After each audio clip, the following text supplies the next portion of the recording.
ఆ రోజు ప్రపంచానికి చక్రవర్తిగా ఉన్నటువంటి నెబుకద్నెజరు షడ్రక్ మేషక్ అబేద్నెగోలను వారి దేవుడు కాపాడిన తర్వాత ఒక శాసనం చేశాడు.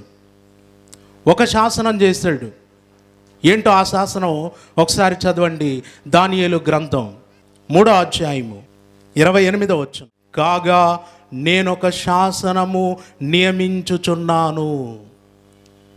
ఆనాటి ప్రపంచానికి చక్రవర్తి అయిన నెబుకద్నెజరు నియమిస్తున్నటువంటి శాసనం ఇది. ఏంటి ఆ శాసనం? ఏదనగా ఈ విధముగా రక్షించుటకు సమర్థుడగు దేవుడు గాక మరి ఏ దేవుడును లేడు.